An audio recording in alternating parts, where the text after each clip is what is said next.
Bonjour à toutes, bonjour à tous et bienvenue dans l'école du futur. Au programme aujourd'hui, il a fait de la géopolitique son terrain de jeu et sa spécialité. Voyage aux quatre coins du monde pour décrypter les enjeux des continents.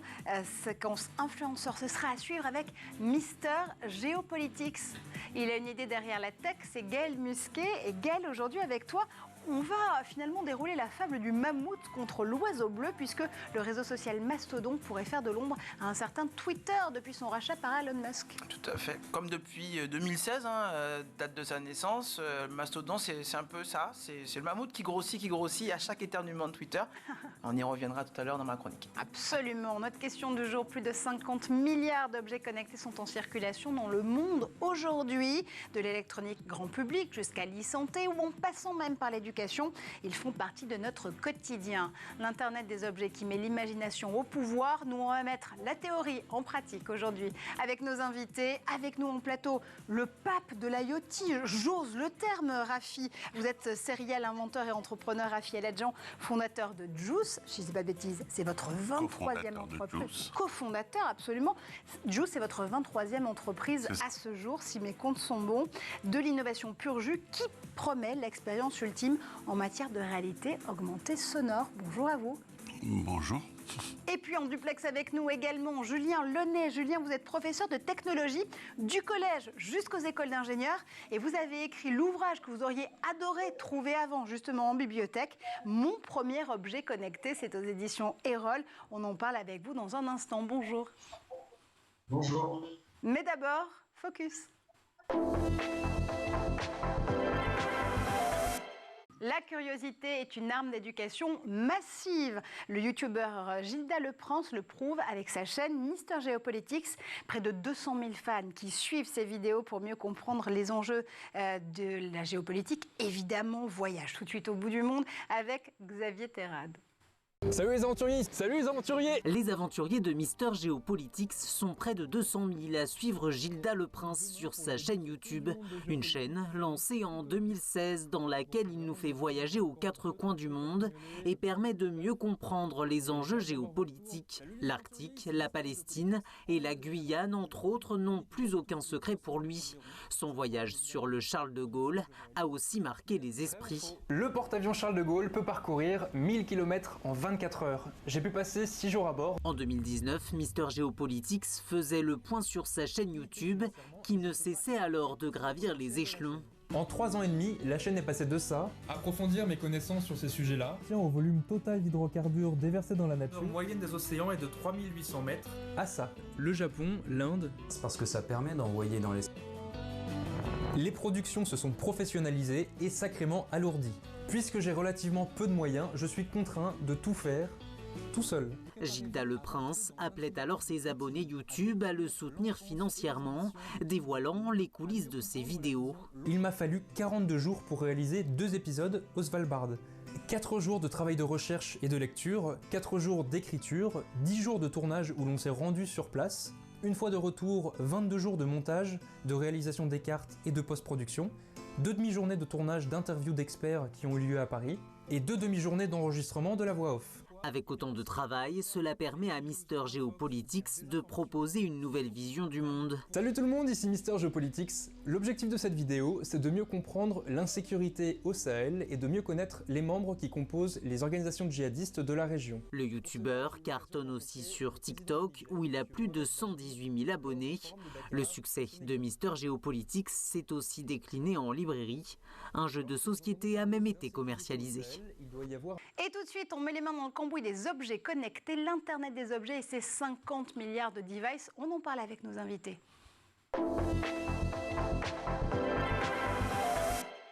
Et pour plonger dans le monde des objets connectés, Rafi El-Hadjian, cofondateur décidément de Juice, est avec nous en plateau. Rebonjour Rafi.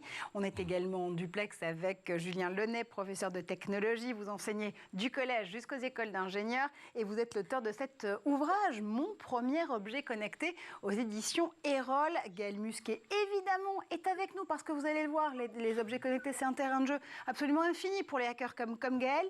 On va peut-être d'abord revenir à cette idée que les objets connectés sont partout, Rafi, sont partout autour de nous. Dans nos montres connectées, ce sont des objets connectés, des assistants vocaux. là aussi objet connecté. Le pilotage de la maison intelligente, ça passe aussi par la connexion et toujours ces objets. La sphère perso est tout aussi séduite que la sphère pro par cet Internet des objets. Oui, aujourd'hui, les objets connectés, c'est un peu comme le numérique de manière générale. Ça va s'insérer partout dans la vie de tous les jours, dans toutes les choses que nous faisons. En fait, de la même manière qu'aujourd'hui, on utilise nos smartphones, nos ordinateurs pour faire toutes sortes de choses dans le domaine personnel et dans le domaine professionnel et tout ce qu'il y a entre les deux, les objets connectés permettent de sortir de l'écran et de permettre de faire toutes ces choses magiques qu'on peut faire sur un écran, en dehors de l'écran, c'est-à-dire directement dans le monde physique dans lequel nous vivons. C'est-à-dire qu'on met finalement de la 3D dans la vie réelle sur la connexion. Voilà, enfin, pour faire un peu d'histoire, parce que je suis un peu vieux et donc j'ai un peu tendance à raconter ma vie. Au début, dans les années 80, dans le monde, il n'y avait pas d'ordinateur, il n'y avait pas d'Internet, on n'était pas connectés. Donc on faisait tout dans le monde réel, dans le monde physique. On déplaçait des objets, on allait voir des gens, on leur parlait à l'oreille. Ah oui, ça se faisait. Ça se faisait en vrai, je veux dire, tout ça, les gens en chair et en os. Et puis on a commencé à introduire des appareils. Il y a eu d'abord le Minitel, chez nous en France, et on a commencé à apprendre que de l'autre côté de l'écran, dans ce monde numérique, dans ce monde de logiciels, les choses étaient beaucoup plus faciles parce que comme elles étaient immatérielles, comme elles étaient virtuelles, c'était plus facile de les manipuler. On pouvait contacter n'importe qui, on pouvait transformer n'importe quoi en n'importe quoi, etc. Donc ce monde était facile à manipuler, liquide, comme de la pâte à modeler. Pendant ce temps, nous, on vivait de notre côté de l'écran où les choses continuaient à être dures, difficiles, compliquées. Et donc, ce qu'on s'est dit au début des années 2000 avec mon camarade Olivier, c'est que, on avait passé toute la première partie de notre carrière à construire des trucs magiques de l'autre côté de l'écran. Maintenant, il fallait rentrer au pays parce que notre pays, c'est le monde physique dans lequel on vit et il faut ressortir de cette magie, de faire que cette table réagisse au fait que je sois moi, qu'elle soit pas indifférente, qu'elle ait la capacité de se transformer selon les circonstances, que ce que je fais, ce que je dis dans le monde réel, physiquement, ait les mêmes propriétés, les mêmes capacités, la même magie, les mêmes fonctionnalités que ce que je fais quand je touche sur un écran. L'idée, c'est à la fois de donner du sens, c'est-à-dire une valeur, une destination aux objets, et puis du sens, les doter de sens tout court, ces objets-là, leur donner le sens du toucher, parfois de la parole, les utiliser comme une matière vivante. Voilà, d'abord, il faut que ces objets soient conscients de notre présence, qu'elles aient une mémoire, qu'elles aient la capacité de se transformer au fur et à mesure qu'on agit, et puis que l'intelligence soit un peu vaporisée dans tout ce qui nous entoure.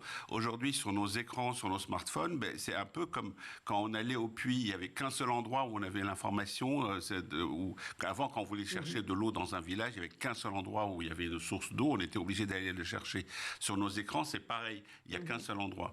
Avec les objets connectés, on met cette intelligence partout. On met l'intelligence là où on a besoin. Je ne suis pas obligé d'aller sur ma tablette ou sur mon ordi pour avoir l'information. Si je peux l'avoir en touchant ma table, en me regardant le poignet ou en l'entendant dans mes oreilles ou que les lumières réagissent directement à ma parole, en fait, c'est comme si on entrait dans un monde virtuel. On met de l'intelligence partout et justement, Julien Launay, vous en mettez, vous, dans les mains à la fois des enseignants, des enseignantes, des collégiens et des lycéennes avec cet ouvrage, Mon premier objet connecté. Si j'ose dire, c'est un peu le livre que vous auriez rêvé de trouver dans la bibliothèque ou dans le CDI des établissements dans lesquels vous enseignez, non ? En fait, moi, je m'étais posé cette question au départ parce que, effectivement, j'enseigne en technologie avec mes élèves et j'ai toujours eu beaucoup de mal pour essayer d'avoir des systèmes simples avec des applications simples pour essayer de leur montrer comment fonctionnaient des systèmes d'objets connectés, la notion de réseau, la notion de programmation. Et maintenant, enfin, on a un petit système qui arrive, comme par exemple la petite carte Galaxia actuellement disponible, qui permet enfin de pouvoir faire des petits systèmes, des petites activités pédagogiques simples pour nos élèves, pour un peu démystifier ça, puisqu'effectivement, ils utilisent régulièrement maintenant les objets, connectés, comme ça a été dit, ça soit leur montre, ça soit des petits haut-parleurs ou d'autres systèmes. Et effectivement, maintenant, on a enfin des applications qui vont permettre de programmer très très simplement ce qu'on appelle nous en mode blocklist, c'est-à-dire que les élèves ne vont pas taper de code informatique, ils vont juste faire des glissés-déplacés de différentes commandes. Et enfin, on a ces systèmes à notre disposition et les élèves vont pouvoir envoyer et recevoir des informations sur un réseau et concevoir leur réseau de façon totalement autonome en travaillant par îlot, en interagissant entre différents îlots. On peut imaginer qu'il y a un groupe qui travaille sur un système et puis l'autre veut communiquer avec l'autre îlot. Maintenant, c'est totalement possible de façon très simple. Et justement, là, j'ai rédigé cet ouvrage à destination évidemment de mes collègues et puis d'autres personnes intéressées, évidemment aussi des élèves, pour essayer de leur montrer comment est-ce que les choses peuvent être faites relativement simplement pour pouvoir se lancer directement, facilement. Donc si je vous entends bien, l'idée c'est aussi de pouvoir toucher du doigt cette technologie, soulever le capot en fait des objets connectés, comprendre comment eux-mêmes sont connectés, interconnectés entre eux pour mieux reprendre le pouvoir sur la technologie, tout simplement, Rafi. C'est ça aussi derrière comme idée. Oui, aujourd'hui, de la même manière que n'importe qui aujourd'hui est capable d'écrire un peu de code, voire sans grande compétence, il faut qu'aujourd'hui chacun puisse fabriquer les objets dont il a besoin. Et c'est ça la révolution des 10 dernières années. C'est que de la même manière qu'on joue au Lego, on a des petits composants qu'on assemble et chacun peut inventer l'objet dont il a besoin. Peut-être en un seul exemplaire. C'est ce que tu observes aussi, Gaël, quand tu travailles notamment sur du bidouillage avec un B majuscule. On aime ce mot bidouiller, nous, dans cette émission, dans l'École du futur. Quand justement on va regarder un petit peu plus loin que l'objet lui-même, on soulève le capot, on regarde de quelle technologie il en retourne exactement. On peut même la hacker, on peut essayer de la décrypter, de la décomposer. C'est ce qui amuse ces enfants, le fait de se dire que oui, ils peuvent comprendre comment tout est fait pour reprendre le pouvoir sur la tech. Oui, complètement. On a grandement vulgarisé l'accès aux microcontrôleurs. À mon époque, on avait des basic stamps, on travaillait sur des amplificateurs opérationnels, il fallait un peu de connaissances et travailler un peu tout ça avec l'aide des adultes. Aujourd'hui, ces enfants, ils naissent avec des Arduino, dont on a parlé ici, des Raspberry Pi, des ESP8266, d'Espressif, des microcontrôleurs aujourd'hui qui ont été vulgarisés, popularisés grâce à des logiciels libres, qui ont facilité l'arrivée de la programmation par bloc avec des langages comme Scratch et des interfaces graphiques extrêmement colorées, accessibles et qui, même pour nous, adultes, permet aussi de simplifier la conception, le prototypage et l'utilisation de ces microcontrôleurs qui peuvent paraître assez austères quand on les prend, même si moi j'adore ça, mais qui derrière, on arrive à interagir de manière assez simple et c'est ce qui permet aussi, nous, aujourd'hui, de transmettre à ces enfants l'amour des sciences et des techniques. Rafi, les objets connectés, par définition, c'est l'imagination au pouvoir, il n'y a pas de limite. Oui, de toute façon, la vie est l'imagination au pouvoir et que vous fassiez des objets connectés ou que vous écriviez des poèmes ou que vous fassiez de la danse, de toute façon, l'imagination est au pouvoir. Justement, il y avait un bastion qui semblait plus difficile à prendre, qui était celui de la technologie, de l'électronique, avec tous ces composants. En fait, et c'est ça qui est en train de s'ouvrir. Et c'est là où de plus en plus de gens peuvent prendre le pouvoir et arrivent à le faire, soit à l'unité, soit en grande série. Et ça, c'est vraiment une très très bonne nouvelle.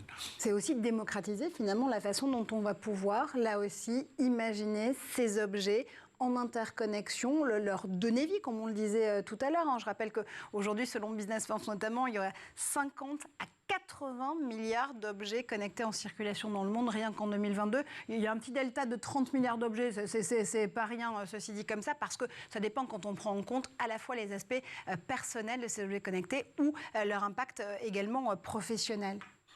Moi, j'avais prédit 100 000 milliards d'objets connectés il y a quelques années. Pour quelle année ? Donc, on est encore loin du compte.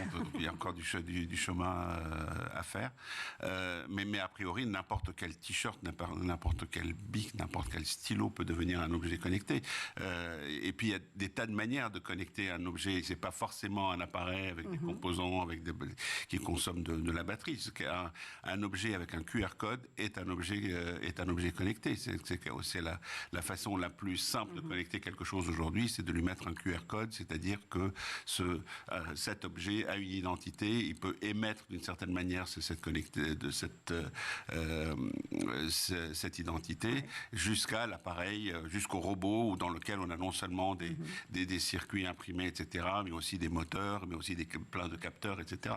Donc le niveau de sophistication est très grand. Aujourd'hui, une rame de métro est un objet connecté puisqu'on sait où elle est née et quand on est en station, on sait qu'elle est à 2 minutes de la station où on est. Ça veut dire que le métro est un objet connecté. Donc si je vous entends bien, messieurs, il y a 50 nuances de connexion, là aussi. Il faut savoir de quelle connexion on parle exactement. Tous les objets sont connectables, jusque-là, c'est la bonne nouvelle. Par contre, quand faut-il savoir quelle est la couche de connexion qu'on met dessus, Gaël ? Complètement, et tout l'intérêt d'organismes comme le W3C, qui va normaliser un certain nombre de protocoles, l'IETF, c'est ça, tout à fait. Donc tu nous as déjà beaucoup parlé ici. Tout à fait, donc on a des ingénieurs, des techniciens, des agriculteurs qui travaillent sur l'émission de besoins auxquels les ingénieurs et les techniciens vont répondre par un certain nombre de protocoles, de normes, et c'est ce qui fait aussi le succès de ces objets, c'est qu'on a réussi entre êtres humains à définir la manière dont on allait se parler. Un QR code, c'est une norme qui permet de savoir comment on va interagir. Et cette interaction-là, elle va faire appel à tous les sens dont dispose l'être humain. Évidemment, la vue, l'ouïe, bientôt peut-être l'odorat, j'en sais rien. Et un sens qu'on n'a pas nous, qui est la radio, qui est extrêmement utilisé et prisé sur ces types d'objets. Julien, est-ce qu'on peut se dire que tous les appareils sont connectables? Et est-ce que c'est finalement souhaitable de tout connecter? Alors, moi, j'en suis pas persuadé. Je pense qu'effectivement, l'objectif de notre enseignement, c'est donner les clés à nos élèves pour qu'ils puissent se faire leur propre idée. Et justement, en mettant en œuvre ces systèmes, ils vont pouvoir voir un peu les impacts que ces systèmes peuvent avoir sur notre société, justement en termes de consommation d'énergie, de cloud, comment passe l'information, comment est transmise l'information, qu'est-ce qu'on fait aussi de l'information, tout ce qui est notion de la sécurité, quelles sont les informations qu'on peut transmettre ou ne pas transmettre, et qu'est-ce qu'on peut en faire, et s'apercevoir qu'en fait, nos objets connectés vont pouvoir justement absorber énormément d'informations. Et est-ce que c'est bien ou est-ce que c'est pas bien? Ensuite, je vais dire que nous, notre objectif, c'est de donner toutes ces clés-là, c'est essayer de créer des citoyens pour qu'ils puissent s'approprier un tout petit peu des éléments de technologie pour demain décider si oui ou non il est intéressant d'utiliser ce système-là et dans quel domaine. On peut parler par exemple de la santé ou d'autres domaines, mais voilà, c'est vraiment le gros intérêt. Oui, parce qu'entre le moment où, au début des années 2000, on le rappelait avec Rafi il y a un instant, on a expérimenté finalement, on a augmenté le domaine, si j'ose dire, de connexion des objets en se disant on peut donner des sens différents, de la connexion différente à certains objets. Et aujourd'hui, la grande différence, c'est qu'entre-temps, on s'est rendu compte que les données qui passaient par ces objets connectés étaient de la nitroglycérine. On les a donc réglementées, notamment avec le RGPD pour la réglementation générale sur les données privées en Europe, qui a été étendue un peu partout dans le monde. Aujourd'hui, finalement, Rafi, le défi des objets connectés pour ces années 2020, c'est pas tant le fait d'utiliser du design, d'aller chercher l'ultime objet ou les prochaines frontières de connexion, que de se dire qu'il faut faire très attention aux données qui passent dans ces objets. Mais je pense qu'en abaissant la barrière de l'accès aux objets connectés, c'est-à-dire en permettant à n'importe qui de créer des objets connectés. Typiquement, avec le Covid, on a vu que les restaurateurs avaient appris à coller des QR codes sur leur table et donc de rendre leur table connectée et avec le menu qui jaillit de la table pour dire...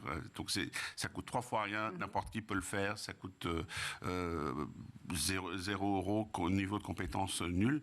D'abord, on invente des usages et les données qui sont générées par un objet que vous fabriquez, personne ne peut les exploiter parce que pour savoir ce qu'une donnée veut dire, encore faut-il savoir à quel usage il est destiné.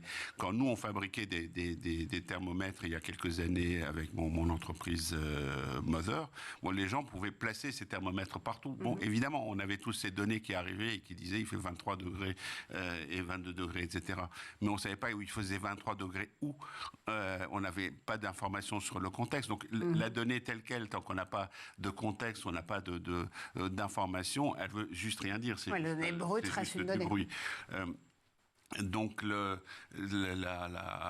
fait de fabriquer soi-même, de choisir soi-même l'usage qu'on en fait est une façon de protéger ces données, parce que celui qui pourrait éventuellement capter cette donnée ne saura pas l'interpréter puisqu'il ne sait pas dans quel contexte cet objet est utilisé.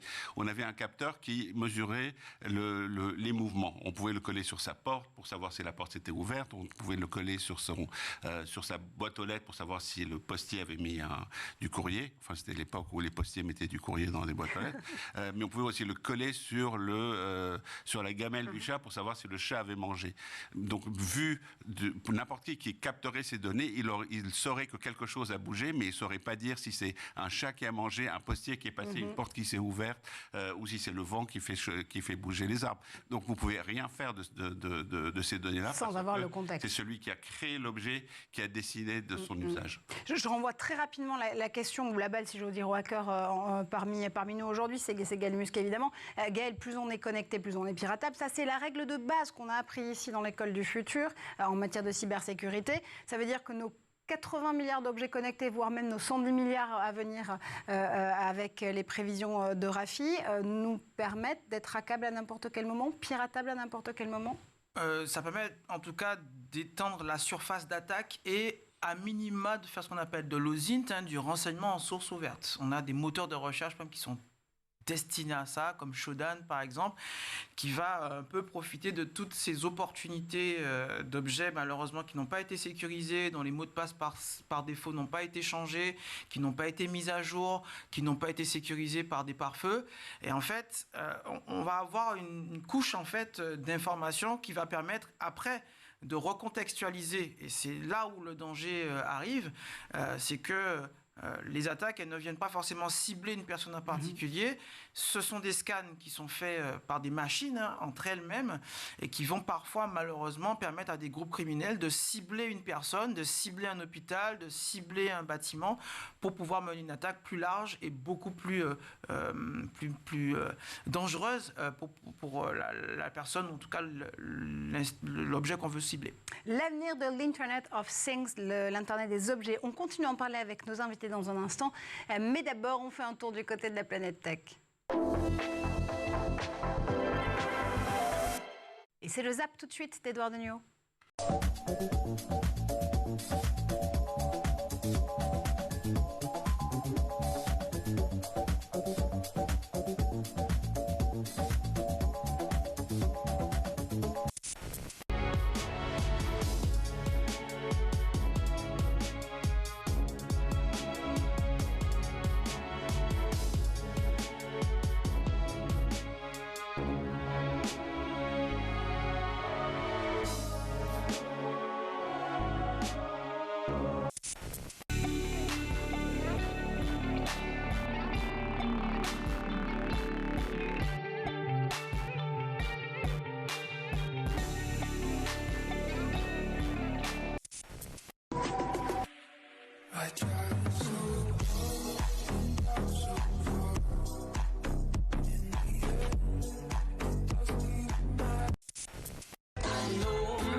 Bonjour dans l'école du futur, ça tombe bien puisqu'aujourd'hui on parle d'objets connectés et de cette révolution encore à venir pour ces appareils. Quelle est la prochaine frontière? On en parle avec Rafi Aladjian, cofondateur de Juice, 23e entreprise pour Rafi Aladjian qui, dès qu'il a une idée, va littéralement changer notre vie sur ce plateau, mais pas que. On est également en duplex avec Julien Lenné, professeur de technologie du collège jusqu'aux écoles d'ingénieurs, auteur de Mon premier objet connecté, c'est aux éditions Erol. Et puis vous le voyez, on est aussi en plateau avec Gaël Musquet, bien évidemment, parce que Gaël a une idée derrière la tech.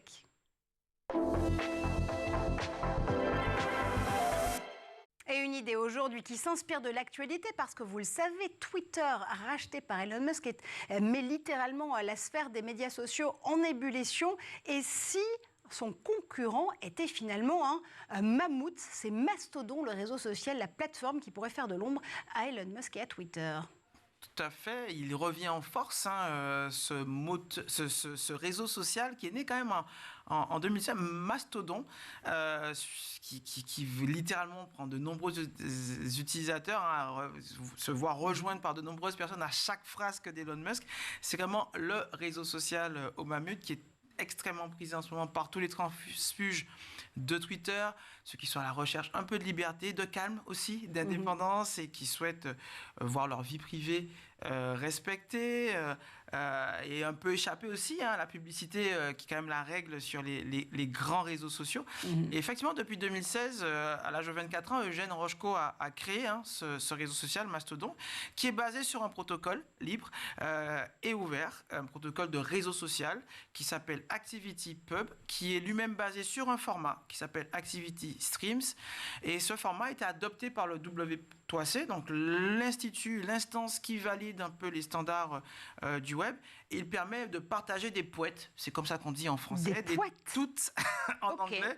C'est l'équivalent d'un tweet, 500 caractères, on peut rajouter de la photo, de la vidéo comme les tweets, à travers des instances décentralisées. Et si on veut faire des poètes sur Mastodon, je continue, j'utilise le vocabulaire légal en la matière. C'est un réseau qui est décentralisé. Comment est-ce qu'on s'y retrouve entre utilisateurs ? Une instance, c'est un serveur qui va réunir un certain nombre d'utilisateurs et ces utilisateurs vont s'y inscrire. Le meilleur parallèle qu'on puisse faire sur la décentralisation de Mastodon, c'est un peu un serveur mail. Quand on s'écrit un mail, on est sûr de le recevoir et on n'a pas un serveur central qui gère tous les mails du monde.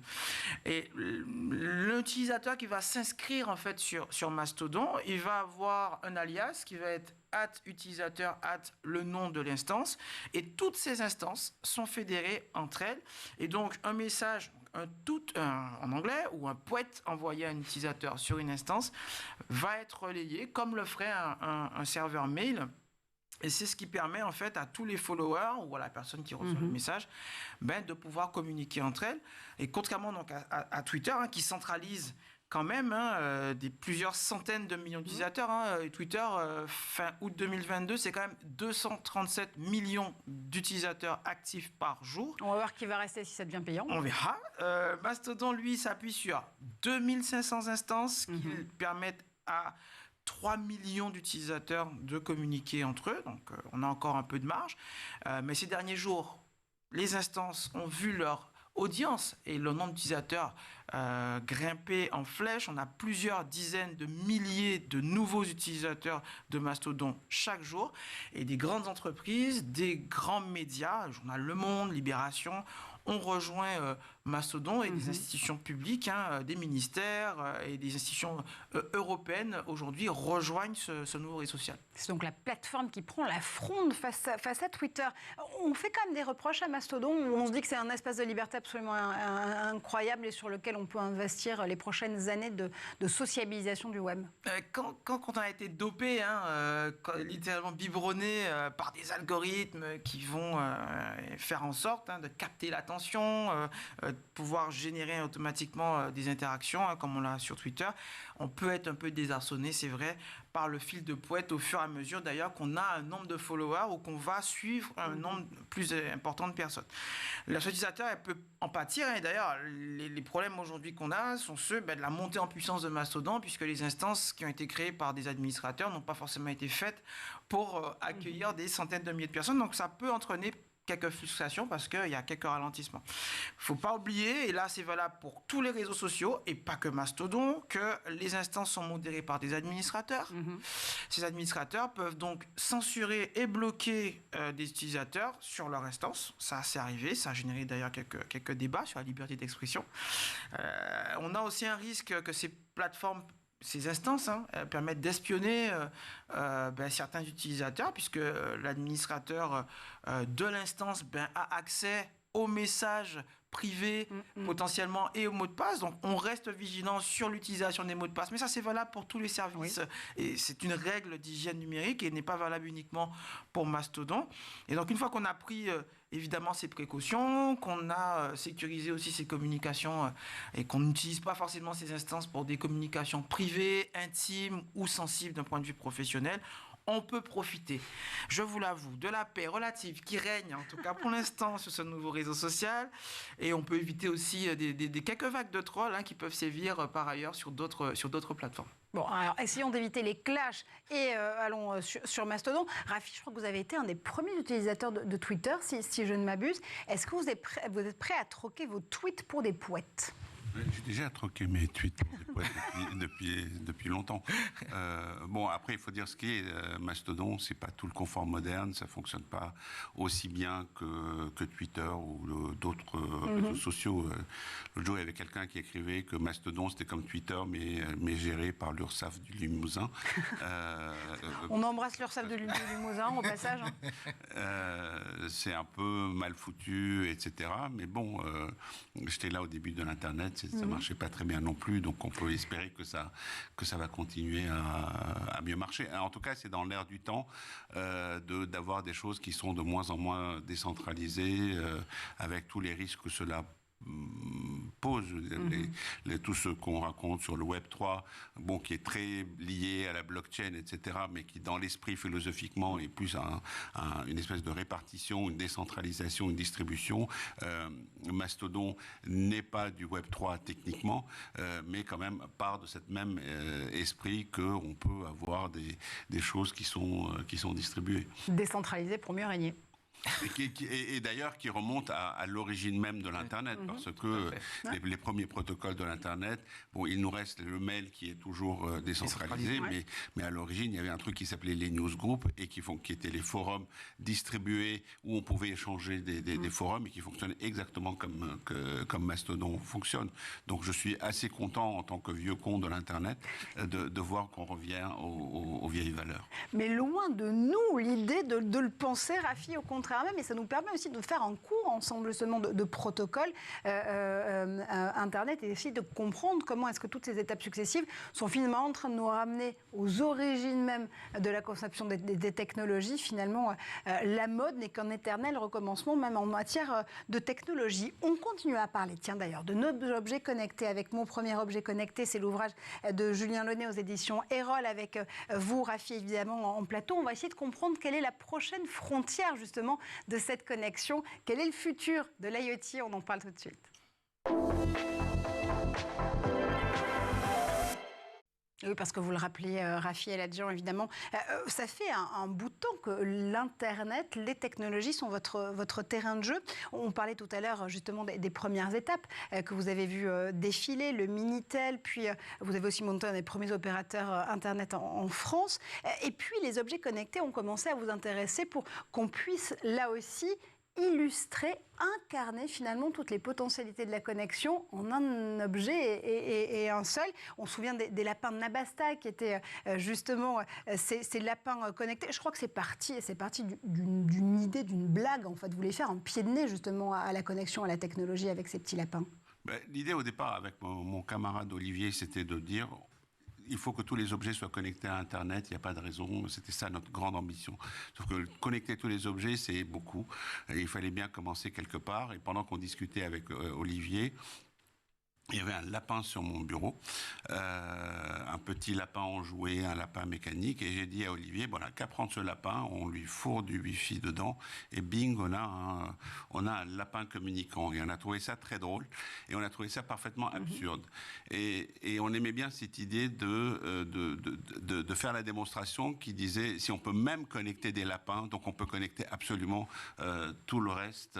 Et donc le lapin était une espèce d'incarnation, comme le porte-drapeau du fait que tout pouvait être connecté, même les lapins. Et c'est devenu une icône, hein, en l'occurrence Nabastag, Gaël, je te regarde parce que je sais qu'on a eu un. Je vous avoue que moi aussi, on a eu un d'ailleurs. C'est devenu en fait l'objet presque transitionnel, si j'ose dire, pour la plupart des nerds et des geeks d'entre nous. Ouais, c'est un peu notre totem, c'est notre doudou des geeks. On l'a démonté, on l'a remonté, on a regardé comment ça fonctionnait, changé les couleurs, on a mis des stickers, etc. Puis ça a été un objet extrêmement permettant de faire pas mal de pédagogie sur d'autres systèmes beaucoup plus complexes, mais de comprendre un peu les sous-jacents physiques et techniques qui avaient derrière la connectivité des objets. Au départ, on pensait que c'était un objet pour geek, on pensait en vendre 5000. À la fin, on en a vendu 180 000 à notre grande surprise, et avec et il a fallu apprendre à fabriquer autant d'objets. Mais les acheteurs, c'était pas que des geeks. C'est qu'à l'arrivée, l'endroit où on achetait le plus de Nabastag, c'était les Galeries Lafayette maison par des femmes de 40 ans qui achetaient parce qu'il était mignon et rigolo. Mais ça, c'est intéressant parce que ça nous replace, ça redonne même un sens du design à l'objet. Vous avez un sens aigu, encore une fois, du design et du beau. Est-ce qu'il faut que l'objet soit beau pour rendre la tech désirable ? Ah oui, absolument. Sinon, on n'aurait pas d'iPhone. C'est-à-dire que l'iPhone en est l'exemple le plus flagrant. Steve Jobs n'a rien inventé. Tout ce qu'il y avait dans l'iPhone existait déjà dans des téléphones qu'on avait à l'époque, sauf qu'on appelait ça des assistants personnels et pas des téléphones, des écrans avec des apps et qu'on touchait avec les doigts ou avec un stylet. Enfin, globalement, tout existait. Mais le fait d'en avoir fait un objet de désir aide beaucoup à la pédagogie. Les gens se disent, je ne sais pas à quoi ça sert, mais j'ai envie d'en avoir un. Julien Lenné, c'est vrai que dans votre ouvrage aussi, Mon premier objet connecté, on découvre ces réseaux informatiques, on soulève encore une fois le capot de ces objets connectés pour mieux comprendre comment ils sont fabriqués. Mais c'est important aussi, vous nous le dites, il faut toujours revenir aussi à l'objet en lui-même. Il est beau, il nous permet de toucher la technologie du doigt, sans mauvais jeu de mots. Il faut aussi faire attention à la forme qu'il prend pour ne pas se laisser avoir finalement par la tech qu'il va véhiculer. En fait, oui, nous, dans la partie éducative, on essaye de montrer un peu les différentes facettes, les différents blocs d'un objet connecté. On va essayer justement de le démonter, de l'analyser avec différents types de diagrammes et essayer de montrer aux élèves un petit peu à la fois sa globalité et à la fois ses différentes parties. Ça va être un petit peu l'objectif de notre enseignement. Et c'est ce qui va permettre ensuite aux élèves de bien comprendre un petit peu ces objets et évidemment ces objets connectés pour pouvoir mieux les analyser, mieux les appréhender et puis pourquoi aussi mieux les choisir. Absolument, c'est toujours une question de choix, c'est la question même de la technologie. Et ce qui est intéressant aussi, c'est de se dire qu'il y a peut-être une prochaine frontière justement à la connexion. Et pour Rafi, cette frontière, elle est claire, c'est celle du son. C'est le défi que vous êtes lancé avec votre nouvelle société, Juice, cofondée depuis plus d'un an maintenant. L'idée, c'est d'aller nous mettre dans l'oreille un espèce de petit Jiminy Cricket, un bon génie qui irait chercher pour nous toutes les informations dont on a besoin en ligne. En clair, il va faire la curation, il va aller chercher partout en ligne les informations qui peuvent nous être le plus utiles pour nous les restituer. Voilà, c'est toujours la même histoire que Nabastag, qui lui aussi parlait et donnait des infos. C'est toujours l'histoire de je dois vivre ma vie dans le monde réel, le monde physique, et en même temps avoir des infos sans avoir à faire un effort, sans avoir à aller sur un écran pour avoir des infos. Et maintenant qu'on a des écouteurs qui sont pas chers, que tout le monde peut porter en permanence, on n'est plus encombré par le fil, ça devient une espèce de prothèse ou un truc qu'on peut pratiquement porter Toute la journée.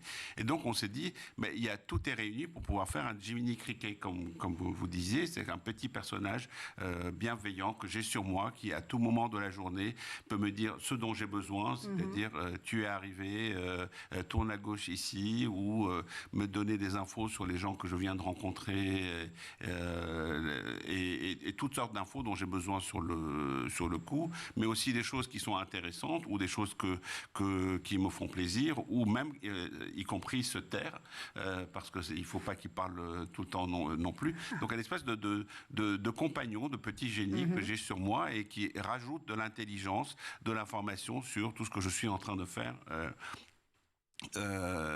au jour le jour. Alors, on parle beaucoup de ça sous la forme de lunettes, c'est-à-dire de réalité augmentée visuelle, sauf que les lunettes, pour faire de la réalité augmentée, on est à 10-15 ans de pouvoir le faire, et qu'il y a un nombre de challenges technologiques pour y parvenir qui sont énormes, sans compter les problèmes d'acceptabilité sociale. On se souvient des grandes polémiques au moment des Google Glass il y a quelques années, voilà. Que une fois portés, les utilisateurs qui portaient ces Google Glass se faisaient littéralement lyncher, ou en tout cas attaquer dans la rue, parce que d'autres personnes qui les croisaient ne voulaient pas que leur identité ou que des informations en plus puissent être dévoilées, ou en tout cas le fantasmer totalement.